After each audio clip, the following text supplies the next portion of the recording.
Mm. Susan, good evening. How are you doing today? Good. How are you doing today? Good. You enjoying the fall weather? Oh my gosh. Have you seen some of the photos I've posted to social media?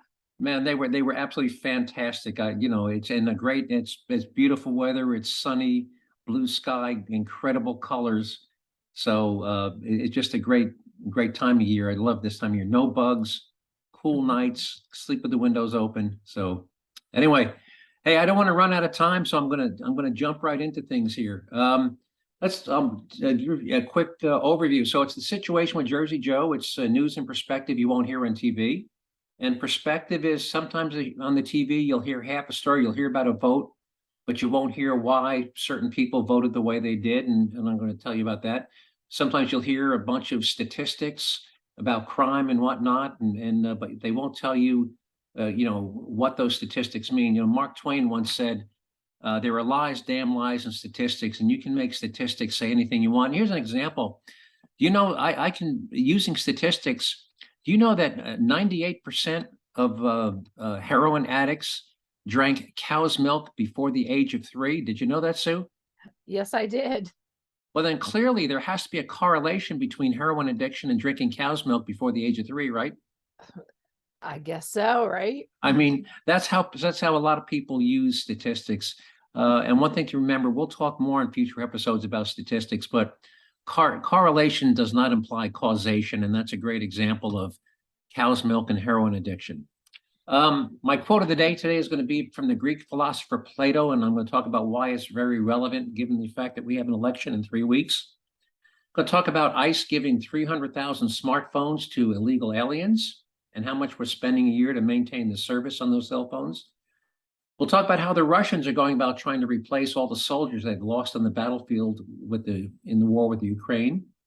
We'll talk about price gouging. President Biden keeps wanting to blame inflation on price gouging, and why record profits, why some companies that are reporting record profits, that is not synonymous with price gouging, and I'm going to explain why.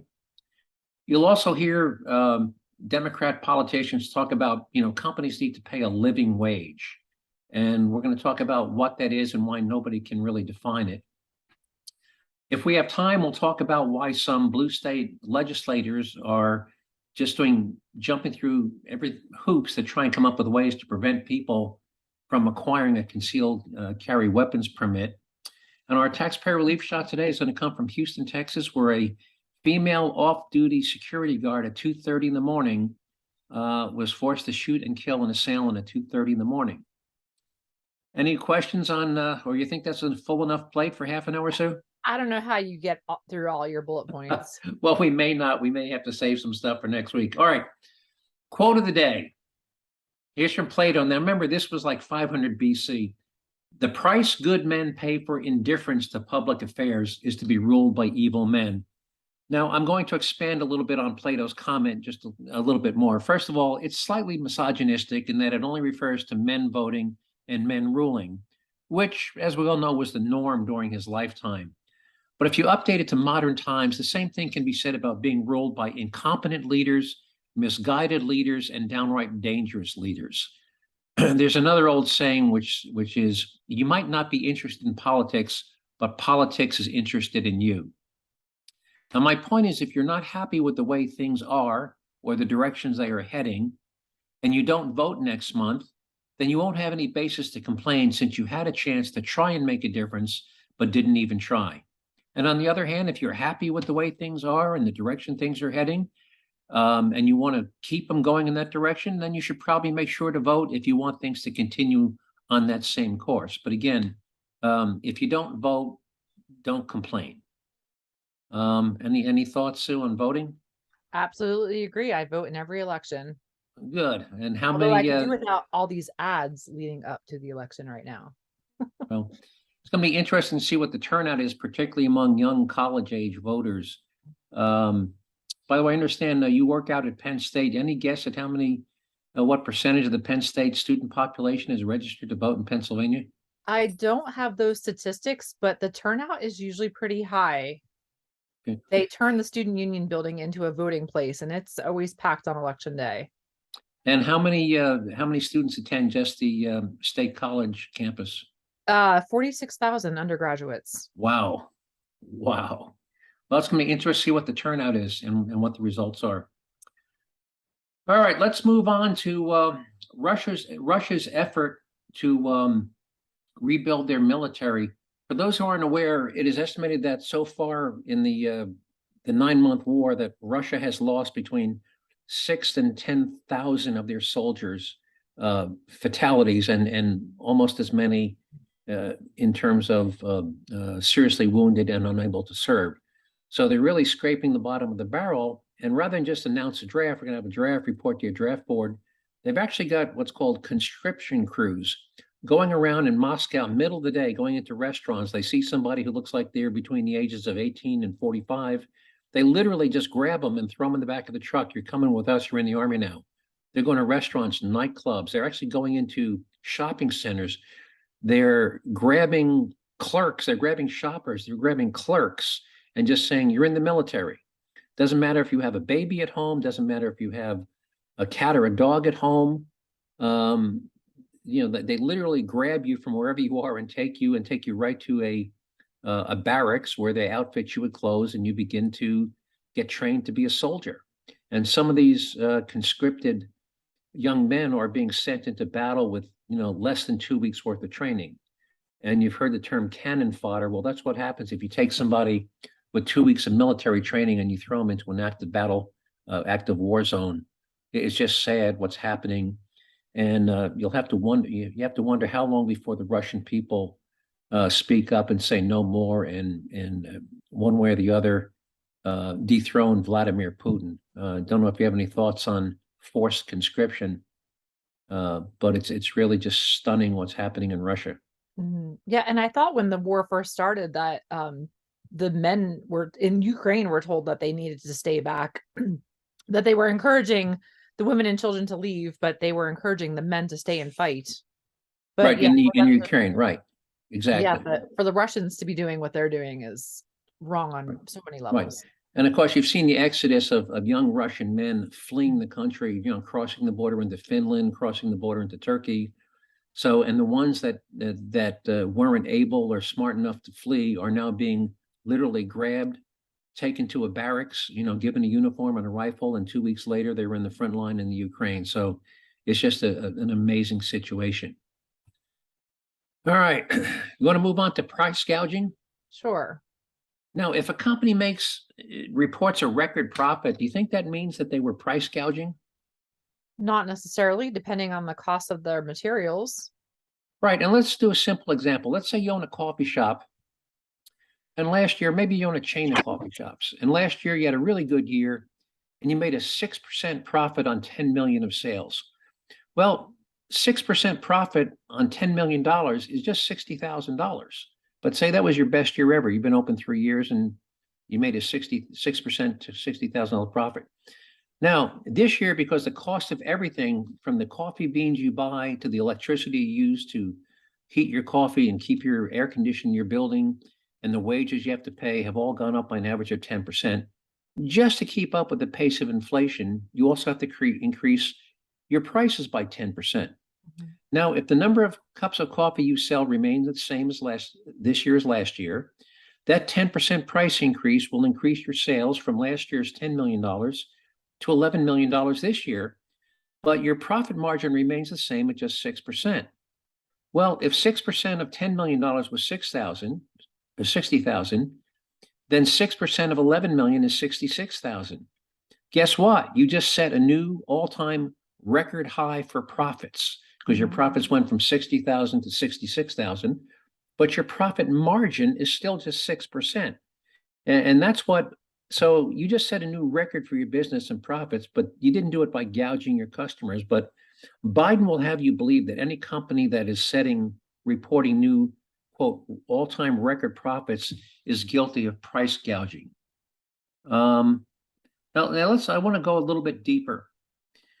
Let's say by the way, do you know how wheat and cattle and copper are sold in this country, bought and sold?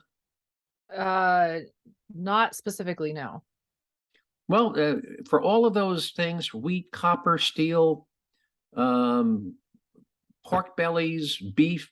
They're commodity traders. And if you go on any of the like CNBC, you'll see the price of a bushel of wheat is changing literally every 30 seconds. And when a wheat farmer goes to harvest and sell his crop, he can actually sell it before he harvests it, by the way. There are exchanges where these brokers are saying, hey, you know, I'll pay you $8 a bushel for your wheat. Oh, another guy says, I'll pay you $8.20 a bushel for your wheat. So, and that's true whether it be soybeans or wheat or steel or copper. It's just sold to brokers, commodity traders. Now, if, by the way, 2 years ago, or I'm sorry, 4 years ago, wheat was down around $4 a bushel. You know what wheat was in February this year? I don't know what it was, but I know it's gone up dramatically, and also because of the war in Ukraine. Right, it was up to $12 a bushel. That's because Ukraine produced something like 20% of the wheat of the world's wheat supply. So the price of wheat literally tripled from $4 a bushel to 12. So now, if that farmer is getting ready to sell this year's crop, and there's a commodity trader says, "Hey, Mr. Farmer, I'll give you $12 a bushel for your wheat this year," and the farmer says, "Gee, okay." Is that farmer guilty of price gouging? No. No, of course not. Now, that's going to show up, by the way, in the price of a loaf of bread. It's going to show up in pizza because pizza crusts are all made from wheat. But it doesn't make him, and it might be his best year in the history of farming because he got 3 times the price for his wheat this year than he got 2 years ago. But it doesn't mean that he's gouging. The farmer doesn't control the price of the wheat. The commodity trader does. So now let's look at oil companies. Commodity traders bid against each other for the production of oil that these different oil companies make. And if you ever go on CNBC or MSNBC and you look down the bottom corner, you'll see that the price of oil changes literally every 10 seconds. Well, that is not the oil companies changing the price. In fact, if oil companies could control the price of oil back in 2020 during COVID, when the airlines were shut down and nobody was driving to work, ExxonMobil, you know how much money they made in 2020? I'm guessing not a lot. They actually lost $22 billion. The price of oil for more than a month was less than $10 a barrel. And in fact, there was a couple of days where it actually went negative because they had produced more than was required in all of the oil storage facilities. They were storing oil in railroad tank cars on railroad sidings. There was literally no place to store oil. And they were racing frantically to shut these oil wells down. But literally, you had to pay people to take the oil you were producing. And in 2020, ExxonMobil lost $22 billion. Now, if oil companies could control the price of oil, you think ExxonMobil would have lost 22 billion? Oh, absolutely not. No. So it's just crazy that people say, well, you know, oil companies are gouging the consumer. No, oil companies they lack the ability to gouge the consumer. And by the way, and those commodity traders in turn sell the oil they've bought. They sell it to the refineries, who in turn sell it to the gas station, who makes maybe 12 cents a gallon profit on the gas they sell you. And by the way, you know, on average between state and federal taxes, you know what taxes are on a gallon of gas? It's pretty high. It's depending on the state. The federal government is 18 cents. Most states are up 30, 40 cents. Some are 60 cents a gallon.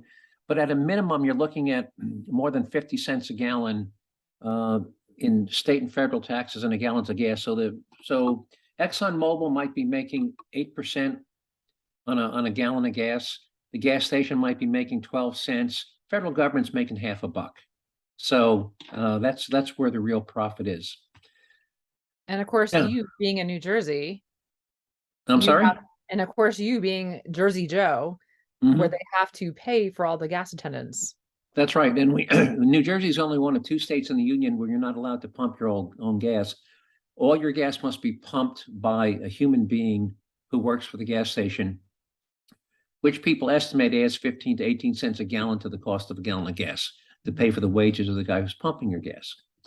By the way, you also can't get a gallon of gas at 11 o'clock at night because most of the gas stations are closed down and there's no attendant there. So if you're a nurse and you get off work at 10 o'clock, good luck trying to find a gas station to sell you gas. All right. But let's talk about food. Price of food is up 13% year over year, and politicians are blaming the supermarkets for price gouging. Kroger, which is the country's largest supermarket chain, it's King Soopers, City Market, I think it's Ralph's, they are the nation's largest supermarket chain. Do you know what Kroger's year-to-date profit margin on $80 billion worth of grocery sales this year was? You want to take a guess, Sue? I feel like it's probably not as high as you would think. Try 1.8%, less than 2 cents, less than 2%. So to blame the supermarkets for a 13% increase in the cost of groceries is ludicrous and by the way, Kroger, that's not unique. Most of them, the Safeway chain, Albertsons, they're all in that same 1 to 3 percentage point range. So to blame the grocery stores for a 13% increase in the price of food is ludicrous when none of them have a profit margin greater than 3%. So how are we doing on time, Sue? You have about 20 minutes left. Oh, good. So we're rolling right through this. All right. Let's talk about, have you ever heard anybody say corporations need to pay a living wage? Mm-hmm.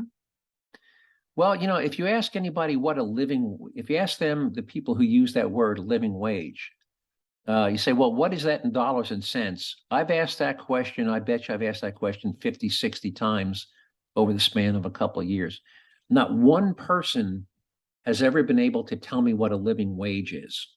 They'll describe, well, it's something where where somebody can afford to pay rent and not go on public assistance. Well, and they say, well, look at Walmart, like 8% of Walmart's employees get some sort of public assistance. Walmart needs to pay back the government for the cost of that public assistance. And the implication is that going to work for Walmart was the reason they went on public assistance. And public assistance could be food stamps, heating assistance, Section 8 housing allowance, free school lunches. There's all sorts of, there's over 200 poverty assistance programs. But let's look at it this way. Have you ever heard of anybody quitting a higher paying job with better benefits to accept a lower paying job at Walmart? No. No, it doesn't happen. So the point is, if you're working at Walmart and you somehow qualify for some form of public assistance, the reason you're on public assistance is not because you accepted a job at Walmart. If you are on public assistance after you accepted a job at Walmart, no doubt you're on public assistance before you accepted the job at Walmart. Accepting that job did not cause you to become eligible for public assistance. And now let's talk about, well, it needs to be enough so that, they don't have to be on public assistance. Well, let's say you're a single guy in Des Moines, Iowa, and Walmart says, hey, the job pays $17.50 an hour, which is $35,000 a year. Well, I've checked the rental prices in Des Moines, and you know what? If I'm a single guy, I can live pretty nicely on $35,000 a year. Wouldn't you agree? Yeah. Yep, $35,000. But now all of a sudden, let's say the guy's girlfriend gets pregnant and they move in together. And after he's been working at Walmart for 8 months, she gives birth to twins. And they now need a 2-bedroom apartment, and he's got 2 small kids at home. Well, guess what? That $35,000 doesn't cut it anymore. And since there's various poverty guidelines which are based on family size, if you're single, the poverty level's one number, and if you're married, it's another number. If you have 2 kids, it's another, and 4 kids, and on and on. Well, suddenly the guy who was living very comfortably on $35,000 a year, suddenly, because his wife just gave birth to twins, now qualifies for various forms of public assistance. And therefore his $17.50 an hour is quote, no longer a living wage. So should it be a requirement that employees give people an automatic raise if their wife has a baby? No. It would be impossible to administer. By the way, and when I go to hire you, can I ask you if you're married and have kids? Absolutely not. So therefore, if I'm an employer and I'm under a mandate to pay you, quote, a living wage, how am I supposed to know what that number is? You can't. It's impossible. And if you accepted the job and then suddenly your family situation changed, I mean, you're going to say, hey, boss, my wife just had twins. You need to give me a $6 an hour raise. It's just a totally illogical claim that employers should be forced or required by law to pay a living wage when nobody, and I mean nobody, can define what a living wage is. And if there's anybody listening to this podcast has a definition of living wage that you can express in terms of dollars and cents, please let me know, because you will be the very first person that to ever define what living wage is expressed in terms of dollars and cents. Any thoughts on living wage? It's all relative too, and where you live. If I move 10 miles from where I am right now, I could have twice the house for half the price. Exactly. That's so it's a function not only of family size, it's also a function of geography. Do you live in a city? You live 30 miles outside? Do you live in Hot Springs, Arkansas, or do you live in New York City, or do you live in a suburb of San Francisco? It's just literally all over the map. And also, let's talk about family situations. Let's say you're retired, you got a pension from your company, you're also collecting Social Security, and you're just looking for a little extra income to supplement your retirement. Do you need to make $22 an hour if you have a pension and Social Security? It shouldn't matter if I have a pension or not. It shouldn't matter. Let's say, and I'm not going to say whether it's the male or female, but let's just say that your spouse is the primary wage earner in your household. And you say, I'd really like to save up, and you're the other half of that spouse. And you say, I want to work, and maybe you got some kids in school, and you can say, after they leave for school, I got nothing to do between 9 and 3. Maybe I'd like to get a part-time job and save up, maybe for a new car, maybe save up for a really nice family vacation. We haven't had a vacation. So I just want to earn some extra money. Don't need it to live. The mortgage is covered, and we got the car payments covered. Do you need to make $22 an hour if you're just working part-time to get extra money for a nice to have as opposed to must have? Again, it shouldn't matter. Shouldn't matter. So I believe this whole thing about employers need to be forced to pay a living wage is just a ridiculous construct that sounds good, but nobody can define. By the way, comes the same thing, fair share. Well, billionaires need to pay their fair share. And when you tell people, the billionaires or the top 1% in this country pay more in income taxes than the bottom 90% of taxpayers combined, then you say, if that isn't already their fair share, then what percentage of all income taxes paid would be? By the way, the top 10% also pay more than 70% of all income taxes paid. So if 70% isn't the fair share, what percentage of the total would be? And again, share is not a tax rate. Share is a percentage of the whole. If you're ordering a $16 pizza and I give you $4, and it's an 8-slice pizza, my share is 2 slices. It's a percentage of the whole. My share is 25%. That's not a rate. That's a percentage of the whole. Mm-hmm. All right. Let's talk about how blue state legislatures are really trying to block the intent of the Supreme Court ruling. Now, as some of you may be aware, up until this past June, there were several states, including New Jersey and New York, that basically told people, we don't give concealed carry permits, don't even bother submitting an application. You have to show some special need. You have to show that you're, a politician or that you're a celebrity. But as a rule, you have to show some special need. Supreme Court said that's nonsense. The Second Amendment says people have a right to keep and bear arms. You cannot impose a special requirement. So they forced New York State and New Jersey to say, basically, unless there's a disqualifying factor, you have to issue people concealed carry permits. Now, first thing New York did was say, well, we're going to establish all these places you can't take your gun. You can't take them on the subways. You can't take them on the buses. You can't take them in, quote, the Times Square entertainment zone. So you ever been to Times Square? Many times. So Times Square, if you stand in the middle of Times Square, you can look 2 blocks north, 2 blocks south. That's Times Square. That's, Mhm. for 50 years, that's been Times Square. Well, New York State defined Times Square as a 34 square block area. It's 6 blocks wide, 10 blocks long. It covers over 800 and some acres. It would take you 45 minutes to walk from one, actually better part of an hour if you went corner to corner. So they've defined the Times Square entertainment zone as a 34 square block area. Well, guess what? You can't go north to south across Manhattan or east to west without crossing through that so-called Times Square entertainment zone. And you also can't take it on a subway where an enormous amount of crime takes place on the subway. So basically, New York State saying is, yeah, we'll give you a CCW permit, but you can't carry it anywhere. You can't take it. You can't take it into a bar. You can't take it to a park. You can't walk through a park. You can't walk through center of Manhattan with it. You can't get on a subway with it. So New Jersey said, that's nice, but hold my beer and watch this. New Jersey's saying, we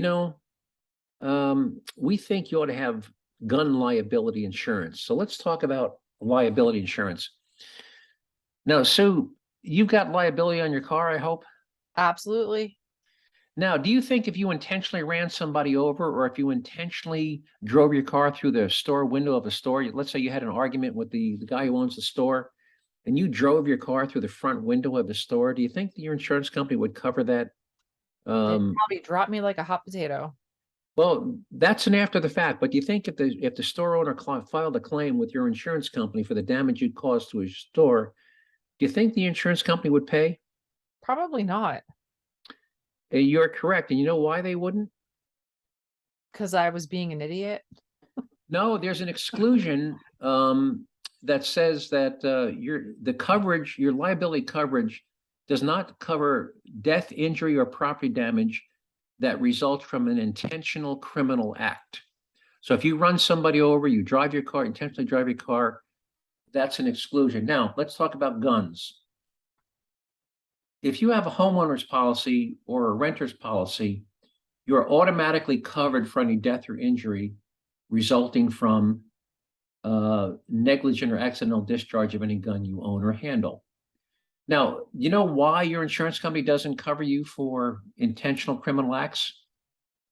That would make them somehow an accomplice to. Well, you're pretty That close. might not be the right word. There's a legal principle called that any contract that goes against, quote, public policy is not enforceable. And so what's public policy? Let's say you go to an insurance company and you say, hey, I want to buy an insurance company that if I defraud a bunch of people, out of millions of dollars and get ordered to pay restitution by the court, I want an insurance policy that would pay the restitution. Well, clearly that's against a public policy because they're basically aiding and abetting a criminal act. So not only won't they offer it, they can't offer it because it's an unenforceable contract. Yet these blue state legislators are saying you need to buy special gun insurance that covers any and all injury resulting from any gun you carry, even if that injury is a result of your intentional criminal act. Well, what they're saying is we're going to insist that you buy an insurance policy that isn't available, that isn't sold by an insurance company. So that's kind of where we're going. I see we're running out of time, Sue, so we're going to get to our taxpayer. Yeah, so speaking of guns, taxpayer relief shots. Now, you had mentioned Houston, and I don't know the stats, but I imagine that in a state like Texas, your chances of breaking into a home or a business with a gun owner is pretty high. Yes, or even somebody on the street. In fact, I do these every week, and I got to tell you, not a week goes by where there's not a taxpayer relief shot in Texas. By the way, and if you count the ones that are non-fatal, where people just get shot, where the thug winds up in the hospital and ICU, those happen, I'm going to say, at least 10 times a week in the state of Texas. But anyway, so for those who haven't heard taxpayer relief shot, it's about where a good guy with a gun shoots and kills the thug or the assailant and saves the taxpayer money. And let me just play a quote from the sheriff of Santa Rosa County, Florida, on how he feels about shooting thugs. Here we go. Somebody's breaking in your house, you're more than welcome to shoot them in Santa Rosa County. We prefer that you do, actually. Hopefully you'll save the taxpayers money. All right, one more time with the volume cranked up a little bit more. If somebody's breaking in your house, you're more than welcome to shoot them in Santa Rosa County. We prefer that you do, actually. Hopefully you'll save the taxpayers money. And again, the reason he says that, you start with the court-appointed attorney, then you $50,000 to $80,000 a year to keep the thug in jail. Then if he gets out on probation, you got the cost of the probation officer following him up. So I know we're running out of time, so let's go right to Houston. And they talk about 2:30. This is 2:30 a.m. Here we go. All right. Dead after a shooting involving an off-duty security guard. Yeah, the shooting happened at a gas station, and that guard works at a nearby apartment complex. KPRC2's Kathy Hernandez is live on Westheimer and Fondren with what led up to the shooting. Good morning, Kathy. Good morning to you. Police say that security guard was off duty, but she was wearing her uniform. They say that the two have a history of issues in the past. Police say the off-duty security guard was waiting for a ride at the Shell gas station on Westheimer and Fondren at about 2:45. They say a man she knows from her nearby apartment complex approached her. Police say the two got into an argument and the man pulled out a gun. They say then she pulled out her own gun and shot him. He died here on the scene. No, they've had previous encounters with each other. She has multiple HPD reports, including her own company reports against this guy for various criminal activity inside the complex. All right, I'm gonna pause that there. And you notice he talked about multiple criminal reports against this guy. There was another one I almost played. It was about a woman who had a restraining order against an ex-boyfriend who had been stalking her. And by the way, it turned out the guy had taped one of these tracking devices to her car and knew every place she went. And he actually showed up at her house with a gun, and despite the restraining order. There's a saying that if you're a guy or a husband, or you have daughters, you should teach your daughter to shoot, because a restraining order is just a piece of paper. And if your daughter's ex-boyfriend is breaking into the house with a gun, she could be dead before the police ever get there, assuming she even gets a chance to make the phone call. So again, if you're a husband, teach your wife to shoot. If you're a father, teach your daughter to shoot, and make sure she knows how to defend herself. And with that, I think we're almost out of time, aren't we, Sue? Yep, we have about just a couple minutes left for any final thoughts. Well, do you have any? Before I do the close, do you have any thoughts? Nope, I'm just enjoying this beautiful fall foliage. All right. All right. Well, I want to thank all of you who listen to this podcast for giving up 30 minutes of your busy day to listen to me ramble on about things that I find of interest and importance. And I hope you found those topics as interesting and important as I did. And if so, I hope you continue to listen to this podcast in the weeks and months to come. If you want to see some of the materials and story links you heard me talk about today, you can find them on the Jerze Joe Show website at jerzejoe.com. And it's Jerze, Jerzee, Jersey with a Z.